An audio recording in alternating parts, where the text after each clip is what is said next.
Hello students, today we will read a chapter of your English book of your class 9 of your Bihai book, and chapter name is My Childhood, written by APJ Abdul Kalam, and it is an extract from the Wings of Fire. ये कहाँ से लिया गया है? Wings of fire, जो कि APJ Abdul Kalam की biography थी।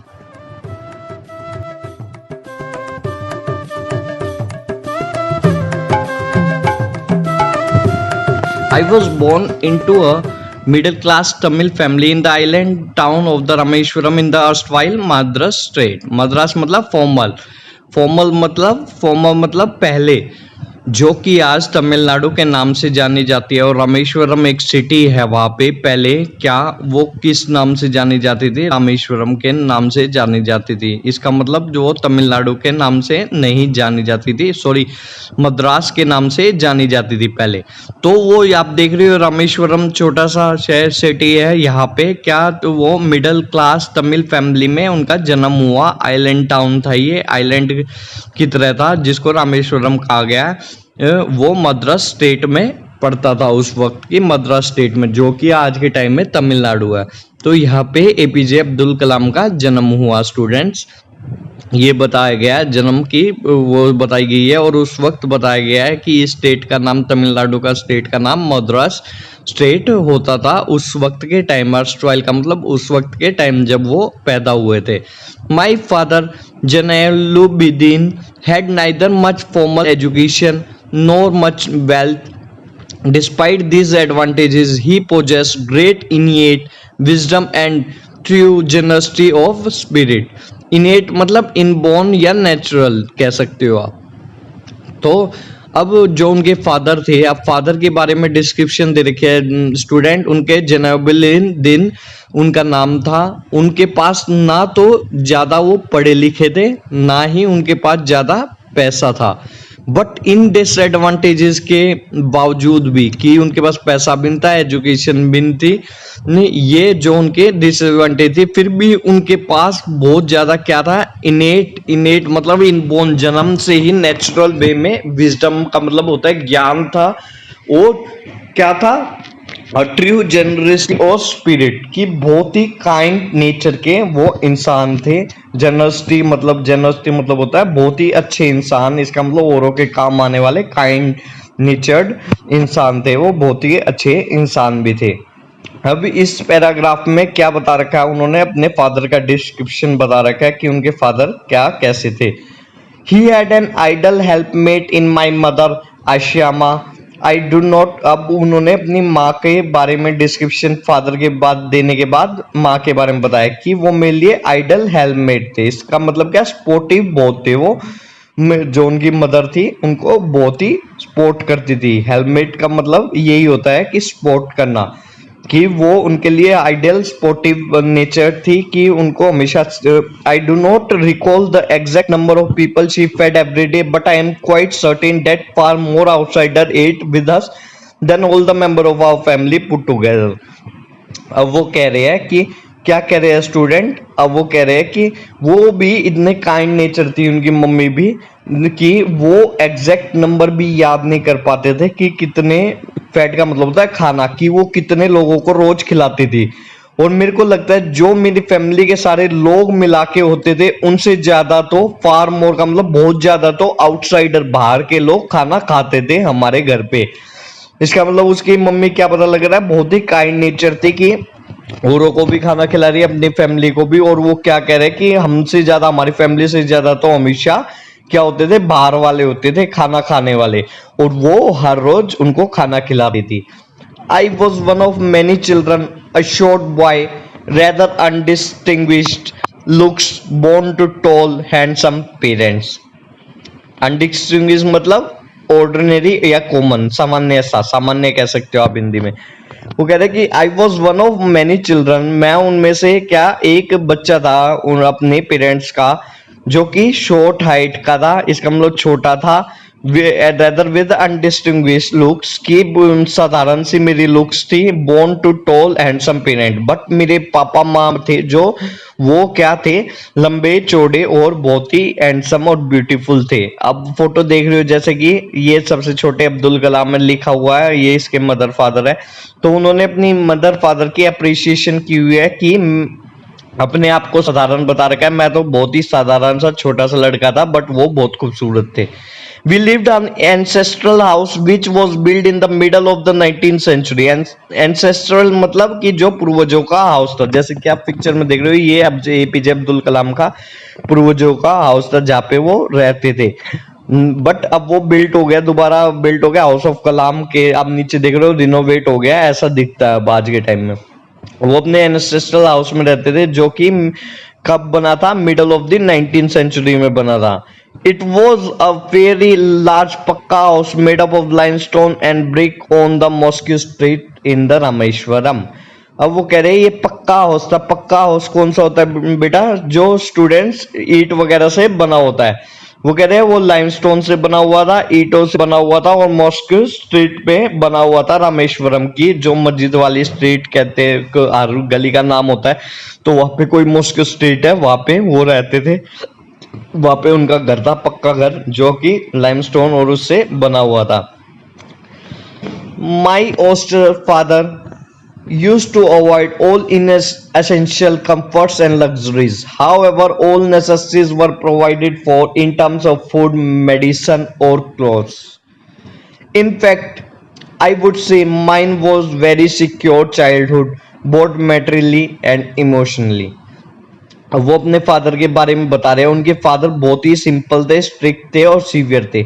सिंपल का मतलब बहुत उन्हें साधारण जीवन और उच्च विचार वाले इंसान थे वो, आप कहना चाहो तो। स्ट्रिक्ट, बहुत ही स्ट्रिक्ट भी थे स्टूडेंट वो। तो अब वो अपने फादर के बारे में बता रहे हैं कि जो बहुत ही साधारण और स्ट्रिक्ट थे उनके पापा, वो क्या करते थे, हमेशा क्या अवॉइड करते थे, इन एसेंशियल कंफर्ट्स एंड लग्जरी, जो बेखाम की लग्जरी और कंफर्ट होती थी, सुविधाएं होती थी, उनको वो क्या करते थे, नजरअंदाज करते थे हमेशा। हाउएवर, अब आखिरकार क्या हुआ, ये वो हमेशा करते थे। All necessity were provided for in terms of food, medicine और क्लोथ्स, हमें सारी सुविधाएं मिलती थी, खाने की, दवाइयों की, क्लोथ की, बट बेकार की सुविधाएं नहीं मिलती थी। In fact I would say mine was very secure childhood, both materially and emotionally. हालांकि मैं ये कहना चाहूंगा, मेरा कि सिक्योर का मतलब होता है सेफ। मेरा जो बचपन था बहुत ही सेफ रहा, मेटेरियली एंड इमोशनली। मेटेरियली का मतलब कि जो भी सामान वगैरह चाहिए था उसको वो उपलब्ध था, और इमोशनली का मतलब क्या हुआ, उसके जैसे फैमिली में भी जो था वातावरण ठीक था, उसके मम्मी पापा का झगड़ा नहीं होता था। इसका मतलब इमोशनली भी उसे प्यार वगैरह, लव एंड अफेक्शन भी बहुत मिला एपीजे अब्दुल कलाम का। तो वो ये यहाँ पे ये कहना चाहते हैं कि मेरा बहुत ही सिक्योर चाइल्डहुड था, मैं बहुत ही खुश नसीब हूँ। यहाँ पे वो ग्रेटिट्यूड शो कर रही है स्टूडेंट, थैंकफुलनेस शो कर रही है। वो सब में होना चाहिए, हम में भी होना चाहिए ग्रेटिट्यूड का नेचर, कि जितना हमें मिला है उसमें हमें क्या संतुष्ट होना चाहिए। अब एपीजे उसी, जब भी हम थैंकफुल होंगे, जब हम लोगों के और ईश्वर के, जब भी हम सक्सेसफुल हो पाएंगे। अब एपीजे का अब्दुल कलाम को देखते हो, एपीजे अब्दुल कलाम हमारे प्रेसिडेंट भी रहे हैं और बहुत ही सक्सेसफुल साइंटिस्ट भी रहे हैं। तो उनका आप नेचर देख रहे हो कि वो छोटी छोटी बातों के लिए भी थैंकफुलनेस है, जो हम कभी सोचते भी नहीं अपने पेरेंट्स के बारे में। वो अपने पेरेंट्स के लिए हमेशा थैंकफुल रहे हैं। इससे ही ये पता लग रहा है कि वो हमेशा अपने पेरेंट्स के लिए थैंकफुल रहे हैं, जो भी उन्होंने जितना भी था उनके पास उतना प्रोवाइड किया उसके लिए। Second world war broke out in 1939 when I was 8 years old। इसका मतलब क्या हुआ, जब वो 8 साल के थे 1939 में, तो कब पैदा हुए वो, इसका मतलब 1931 में, 1931 में वो पैदा हुए और 8 years के हो गए थे जब तक। For reasons I have never seen able to understand, a sudden demand for tamarind seed erupted in the market. I used to collect the seed, sell them to provisional store on the Moscow street. A day's collection would fetch me the princely sum, generous amount of 1 आना। अब टमरिड seed की एकदम क्या, जो टमरिड को हिंदी में बोलते हैं इमली, इमली जैसे आप देख रहे हो ऐसे ही सी होती है इमली। इमली के जो बीज थे, इमली एक फल होता है, पेड़ों पे लगता है। तो इसके जो बीज थे उसकी एकदम डिमांड बहुत ज्यादा बढ़ गई जब 1939 में क्या वर्ल्ड वॉर सेकेंड शुरू हुई। तो अब उन्होंने क्या शुरू किया, उसकी सीड्स कलेक्ट शुरू करी और उसको बेचना शुरू किया मॉस्को स्ट्रीट की प्रोविजनल स्टोर पे। वहां पे मॉस्को स्ट्रीट में कोई स्टोर थी और उनका एक दिन का कलेक्शन क्या होता था, उन्हें लगता था प्रिंसली अमाउंट है कि बहुत बड़ी अमाउंट है। प्रिंसली का मतलब बहुत बड़ी अमाउंट है। और वो कितनी होती थी, 1 आना की। 1 आना क्या होता है, वर्थ अबाउट 6 पैसा के वर्थ करता है 1 आना। तो यहाँ पे 1 आना की उन्हें होती थी और ये भी उन्हें प्रिंसली सम लगता था। इतनी छोटी सी अमाउंट उन्हें प्रिंसली सम लगता था, 6 पैसा का जो होता था टोटल इंडियन करेंसी में। तो ये बहुत ही आयरोनिक है कि 1 आना उन्हें क्या कहते हैं, प्रिंसली सम लगता था। तो क्योंकि 1 आना तो बहुत ही छोटी अमाउंट है बट उन्हें बहुत ही वो लगता था, प्रिंसली सम लगता है। आयरॉनिक होता है, मीन्स होता है स्टूडेंट जब कोई चीज अपोजिट हो रही हो। यहाँ पे देखो 1 आना बहुत ही छोटी चीज है, उसे छोटी ही चीज मानना चाहिए था बट उन्होंने क्या बिल्कुल अपोजिट कहा, उसे कहा कि प्रिंसली सम, कि जो बहुत ही क्या ज्यादा उन्हें बहुत ही ज्यादा क्या अमूल्य लगता था वो 1 आना भी। तो विपरीत कहा गया है, अपोजिट कहा गया है, इसलिए आयरोनिकली आप कह सकते हो, आयरोनिकली कहते हैं कि जब होता कुछ है और कहता कुछ है। तो यहाँ पे ये एपीजे अब्दुल कलाम ने ये कह रखा है, 6 पैसा को प्रिंसली सम कह रखा है स्टूडेंट। तो अब ये आप देख रही हो कि वो इतने में भी संतुष्ट थे, वो बहुत ही खुश रहते थे इसमें। My brother in law Jalaluddin would tell me stories about the war which I could later attempt to trace in the headline in Dinamani. Dinamani क्या था, तमिल डेली न्यूज़पेपर। तमिल में जो डेली न्यूज़पेपर आता था, जैसे हरियाणा में आप कह सकते हो दैनिक भास्कर आता है, तो वहां पे एक दिनामणि नाम का न्यूज़पेपर आता था। तो उनका जो ब्रदर इन लॉ था जलाउद्दीन, वो उनको हर रोज लड़ाई की कहानियां सुनाता था, वार आज क्या हुआ, आज क्या हुआ। और वो बाद में कहाँ ढूंढते थे उसको, दिनामणि न्यूज़पेपर में ढूंढते थे, हेडलाइंस में, जो एपीजे अब्दुल कलाम थे। Our area being isolated was completely unaffected by the war, but soon India was forced to join the Allied forces and something like a state of emergency was declared. अब वो क्या कह रहे हैं कि जो हमारा एरिया था वो आइसोलेट कर दिया गया, इसका मतलब लोनली कट ऑफ। आइसोलेटेड का मीनिंग होता है कि अकेला रह देना। जैसे आजकल तो आपके लिए कॉमन हो गई ये बात, आइसोलेशन आपने सुना होगा, जब कोरोना हो जाता है तो बंदे को क्या कर देते हैं, इंसान को आइसोलेट कर देते हैं। इसका मतलब अकेला, बिल्कुल लोनली, अकेला छोड़ देते हैं दुनिया से दूर। तो वो कह रहे हैं जो उनका एरिया था वो अनअफेक्टेड था, वो आइसोलेट था, इसका मतलब उसे कोई प्रभाव नहीं पड़ रहा था। बट जब इंडिया को अलाइड फोर्स ज्वाइन करनी पड़ी, अलाइड फोर्स कौन कौन सी थी, जो आर्मीज ऑफ यूके, यूएस और रशिया, जो इन तीनों की आर्मी थी, एकजुट थी सेकेंड वर्ल्ड वॉर में, तो उसे अलाइड फोर्सेस बोला गया है। तो क्योंकि हर वॉर में 2 पार्टीज होती है, ए एंड बी, क्योंकि एक में तो होता नहीं है वॉर, तो एक पार्टी अलाइड फोर्सेस थी, दूसरी पार्टी और कोई थी। तो अलाइड फोर्सेस को उन्हें जबरदस्ती ज्वाइन करना पड़ा। और जब उसके बाद क्या हुआ, जो इंडिया था उसे स्टेट ऑफ इमरजेंसी डिक्लेयर कर दिया गया। इमरजेंसी में क्या होता है स्टूडेंट, प्रेसिडेंट रूल लग जाता है, प्रेसिडेंट के अकॉर्डिंग सब कुछ होता है। और जो मानवाधिकार होते हैं, जो नॉर्मल इंसान के मानवाधिकार होते हैं, वो छीन लिए जाते हैं और नॉर्मली वो जीवन नहीं जी सकता है, बल्कि इन स्टेट ऑफ इमरजेंसी ये जीता है। तो उस वक्त इमरजेंसी लग गई जब अलाइड फोर्सेस ने हमें जबरदस्ती कहा, क्या करने के लिए, जबरदस्ती हमें पार्ट लेने के लिए कहा। तो और पहले उनका एरिया बचा हुआ था, आइसोलेटेड था, बट बाद में क्या हुआ, उनका एरिया भी क्या हो गया, अब प्रभावित हो गया, क्योंकि पूरे भारत में जब इमरजेंसी लगी तो उनके जो उनका एरिया था उसमें भी बहुत ही ज्यादा प्रभाव पड़ा। तो अब the first casualty came in the form of suspension of the train halt at Rameswaram station. The newspaper now had to bundled and thrown from the moving train on the Rameshwaram road between Rameshwaram and Dhanuskodi. अब वो कह रहे कि जो पहला casualty थी, इसका मतलब लॉस था, नुकसान, उन्हें क्या हुआ, उन्हें नुकसान हुआ कि जो होल्ड था, ट्रेन होल्ड था, ट्रेन स्टॉपिंग था, स्टेशन था, सस्पेंशन होता है and end of the train, जो एंड का मतलब यहाँ पे खत्म हो गया, इसका मतलब वो स्टेशन था जो रामेश्वरम स्टेशन था, रामेश्वरम पे स्टॉप लेती थी जो ट्रेन थी, वो अब खत्म हो चुका है, अब वो नहीं रहा। जैसे देख रहे हो आप इसमें रामेश्वरम, जैसे इंडिया है रामेश्वरम है, धनुषकोडी है। अब धनुषकोडी से सीधा इंडिया में आता था, वो रामेश्वरम आइलैंड पे नहीं रुकता था स्टूडेंट। रामेश्वरम पे जो स्टेशन था वो खत्म कर दिया गया, तो अब उन्हें ये नुकसान हुआ। और जो न्यूज़पेपर था, अब क्या करना पड़ता था, बंडल बना के और वो चलती हुई ट्रेन से फेंक दिया जाता था रामेश्वरम पे, जो रामेश्वरम रोड पे, जो कि रामेश्वरम और धनुषकोडी के बीच में था। That forced my cousin Samsudin, who distributed newspaper in Rameshwaram, to look for a helping hand to catch the bundles, as if naturally I filled the slot. अब fill the slot का मतलब fit into place easily, जब जरूरत हो उसी place में डल जाना। तो अब Shamsuddin helped me on my first wages।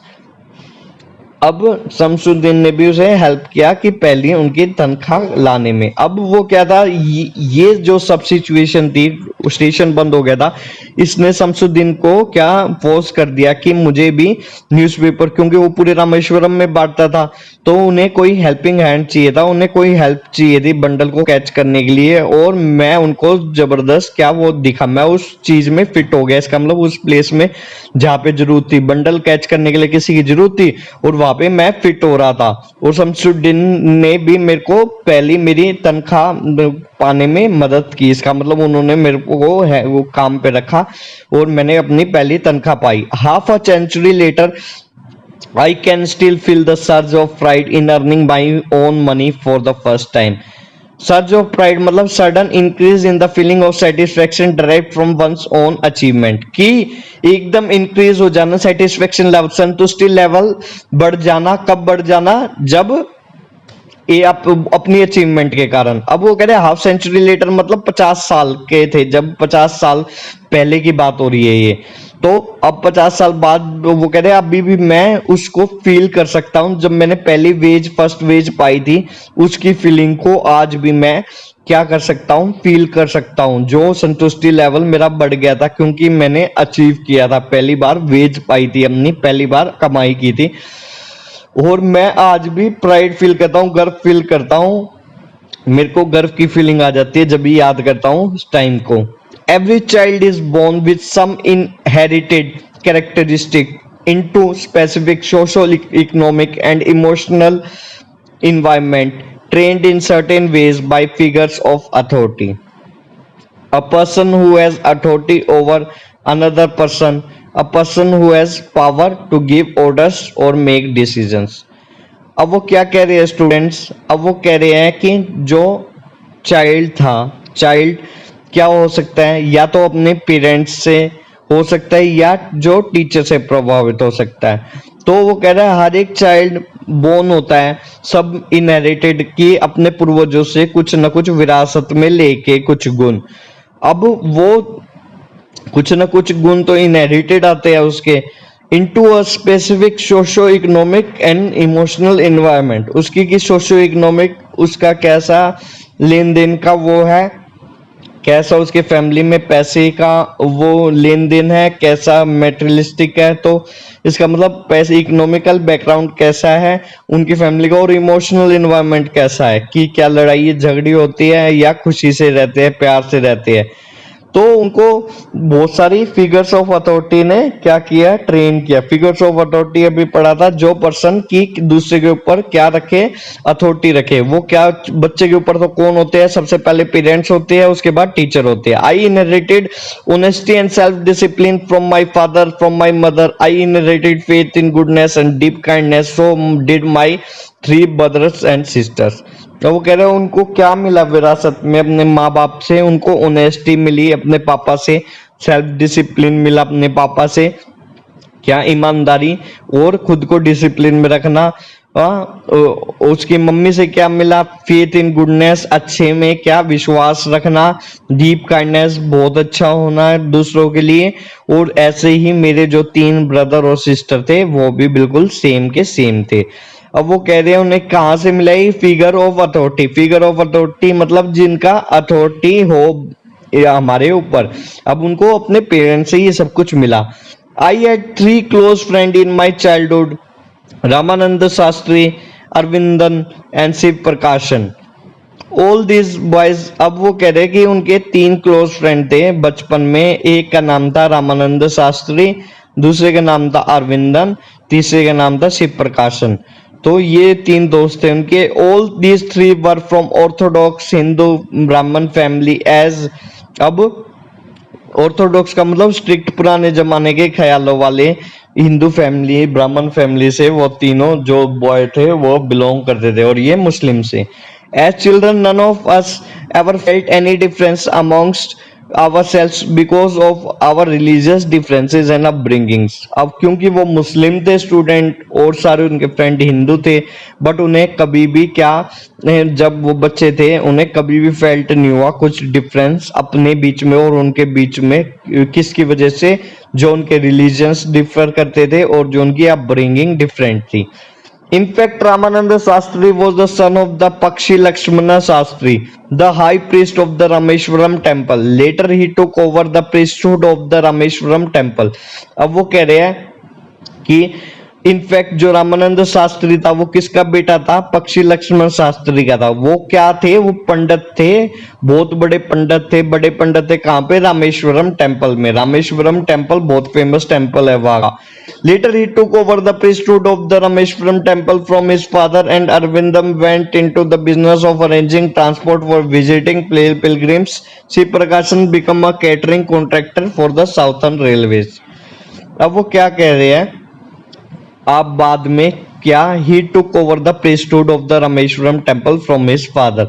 जो रामानंद शास्त्री था उसने अपने पापा का काम सौंप लिया। अरविंदन था वो कहाँ पे चला गया? ट्रांसपोर्ट के बिजनेस में चला गया कि जो दर्शन करने आते थे उनके लिए। शिव प्रकाशन क्या बन गया? कैटरिंग कॉन्ट्रैक्टर बन गया साउथर्न रेलवे का। कैटरर कौन होता है? कैटरर होता है स्टूडेंट जो खाने वगैरह का ही सुविधा प्रोवाइड करे, उसे हम क्या बोलते हैं? कैटरर बोलते हैं स्टूडेंट। तो यहाँ पे उन्होंने कैटरन का शिव प्रकाशन था वो साउथर्न रेलवे में क्या खाने का सब कुछ सिस्टम देखता था, और वो उन्होंने वहां पे कॉन्ट्रैक्टर बन गया शिव प्रकाशन। उनका अरविंदन दोस्त ट्रांसपोर्ट के बिजनेस में चला गया। During the annual Shri Sitarama Kalyanam ceremony, our family used to arrange boats with special platform for carrying idols of the Lord from the temple to the marriage site situated in the middle of the pond called Rama Tirtha, which was near our house। अब वो क्या कह रहे हैं? राम कल्याणम, कल्याणम ceremony, इसका मतलब Kalyanotsavam means marriage festival. It is a ceremony of the redepiction of the marriage between Sita and Rama. अब यहाँ पे कल्याणम का मतलब मैरिज का है। इसका मतलब श्री सीताराम जी की जो मैरिज थी सेरेमनी वो होने वाली थी, हर साल होती थी, और उसके लिए उसकी फैमिली क्या करती थी? बोट्स अरेंज करती थी। जैसे आप पिक्चर में देख रहे हो ढोल नगाड़े के साथ जाते थे, तो उनकी फैमिली बोट्स अरेंज करती थी, और स्पेशल एक प्लेटफॉर्म होता था जिसपे क्या आइडल्स बिठाते थे हम राम और सीता जी, सीता मैया के जो भगवान जी थे, लॉर्ड थे। वो टेम्पल से ले जाए जाते थे कहाँ पे? मैरिज साइट तक, जहाँ पे शादी होती थी उनकी, वहां तक, जो कि कहाँ पे था? बोट्स की मदद से जाते थे, क्योंकि वो किस में था? पौंड में था student.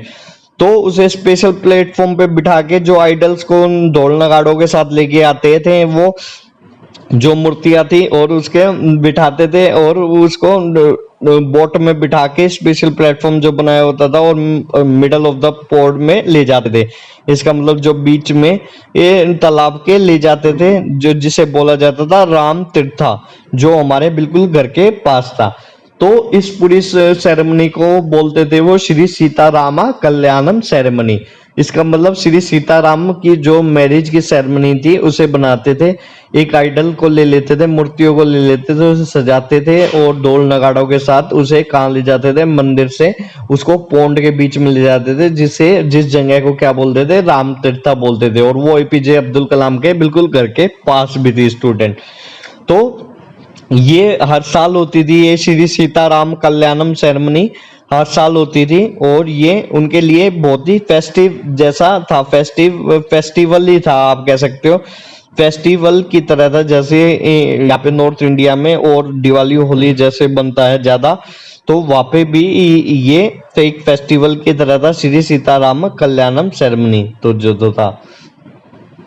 Events from the Ramayana, from the life of the prophet, were the bedtime story my mother and grandmother would tell children in our family.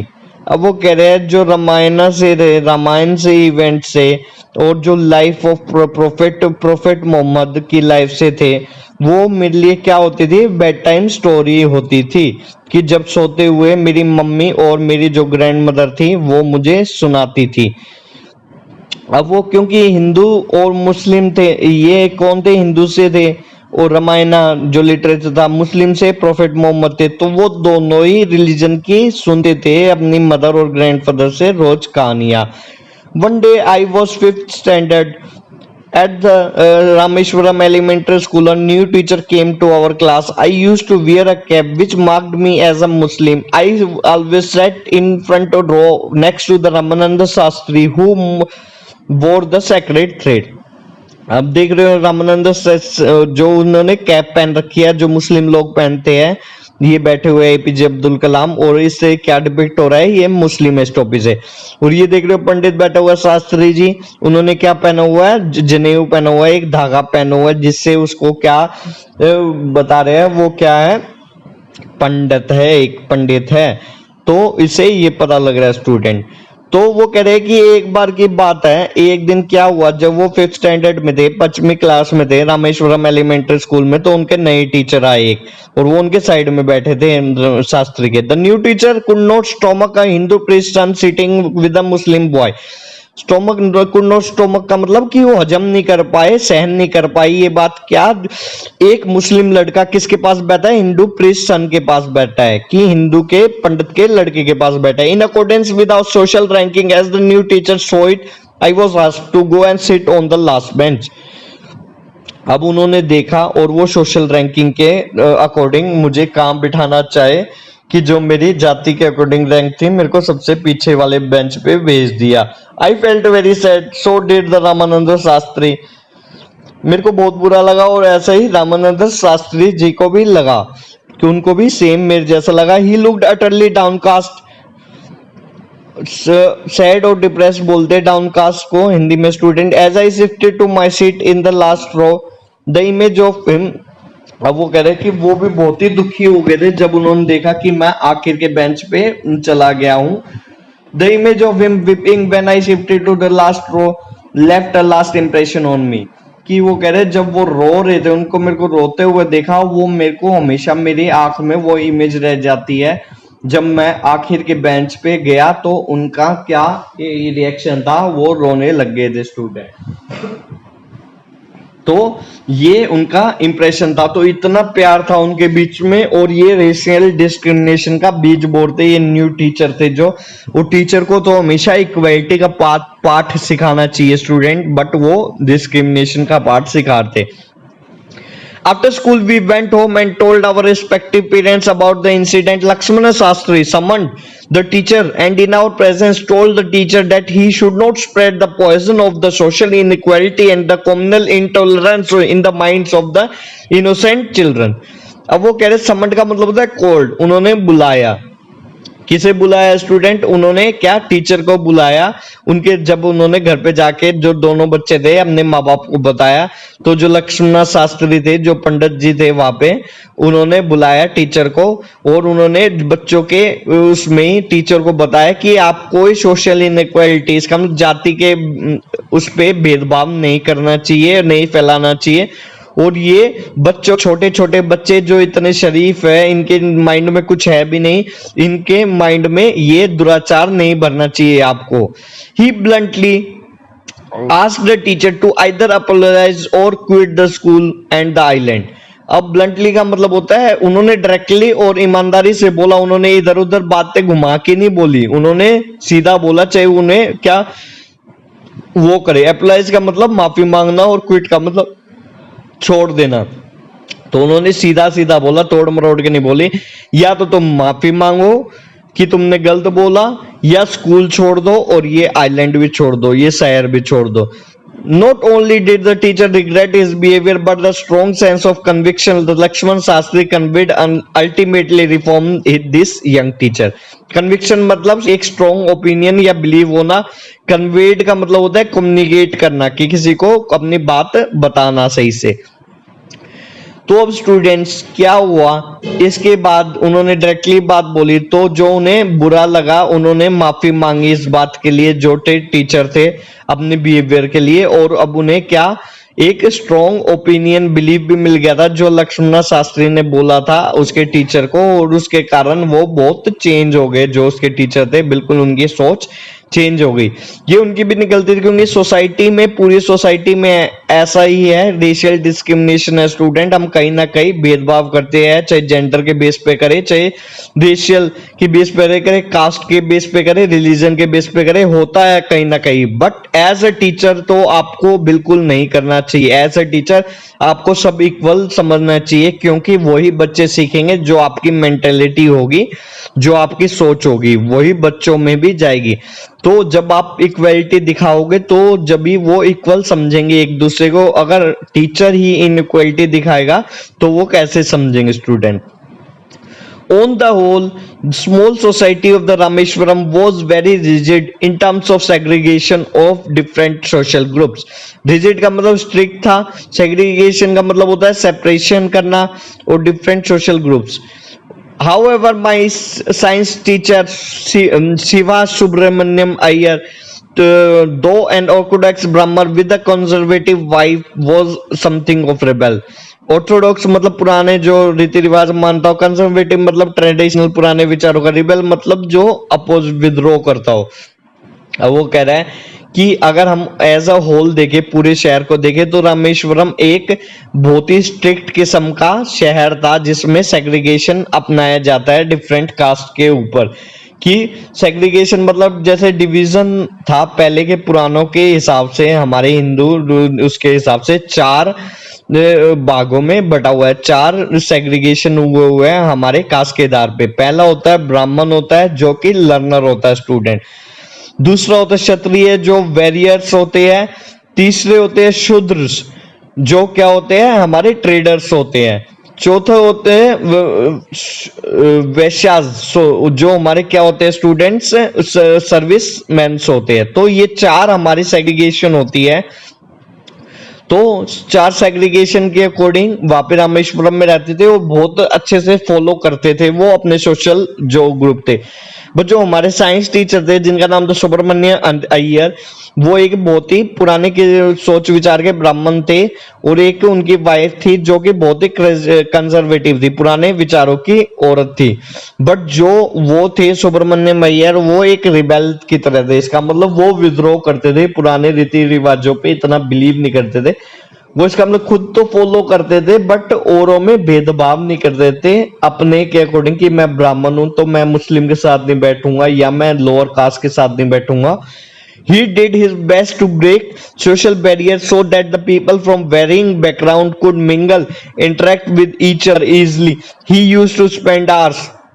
अब वो कह रहे हैं मिंगल का मतलब होता है इंटरेक्ट विद ईच अदर, एक साथ एक दूसरे के साथ बिल्कुल अच्छे से घुल मिल जाना। अब वो कह रहे हैं उन्होंने जो सोशल बैरियर से लोगों के बीच में अलग अलग बैकग्राउंड में होने के लिए उन्होंने वो तोड़ने की पूरी कोशिश की।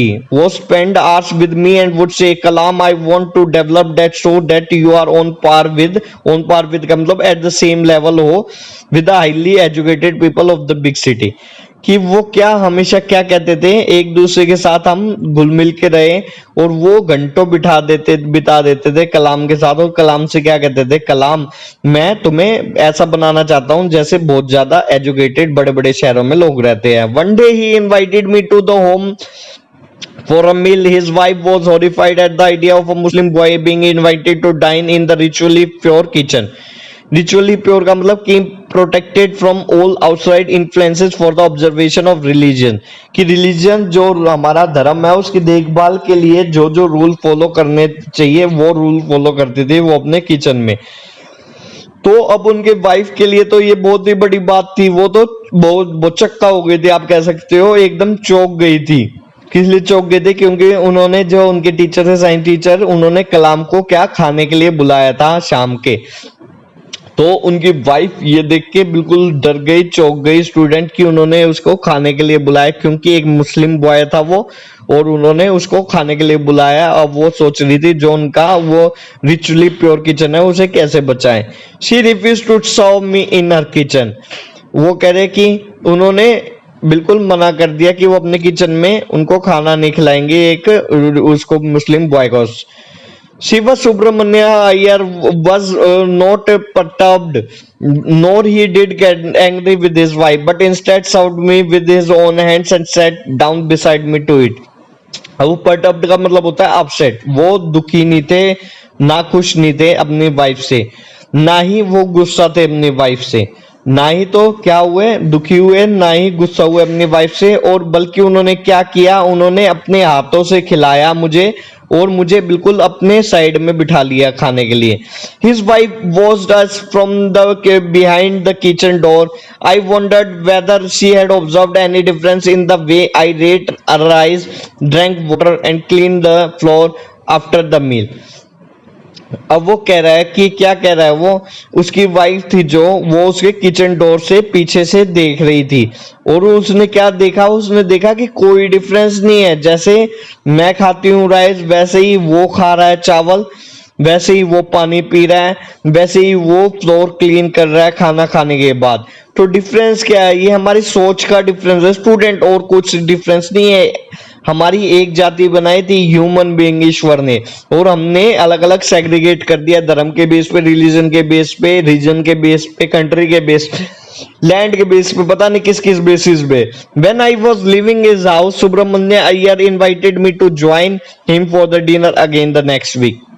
जब मैं खाना खा के जा रहा था तो जो शिव सुब्रमण्य था, उन्होंने अय्यर ने मेरे को दोबारा बुलाया, कब? खाना खाने के लिए, डिनर अगले वीकेंड।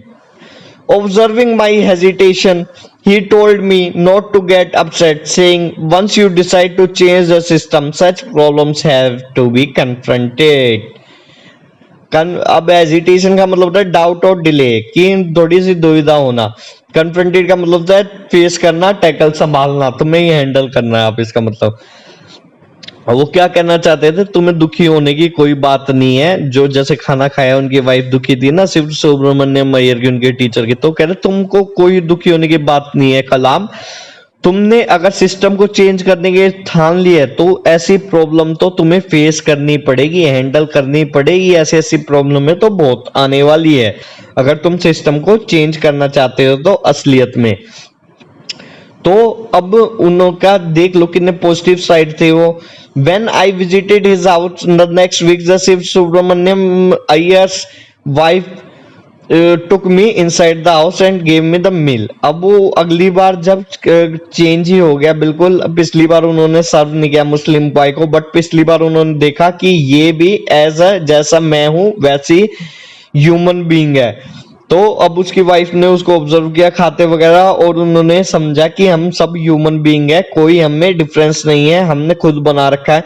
तो अगली बार जब वो गए एपीजे अब्दुल कलाम अय्यर के घर, तो उन्होंने, उनकी वाइफ ने बहुत अच्छे से खाना खिलाया। Then the second world war was over, India freedom was imminent, about to happen, इसका मतलब कि बहुत ही पास थी।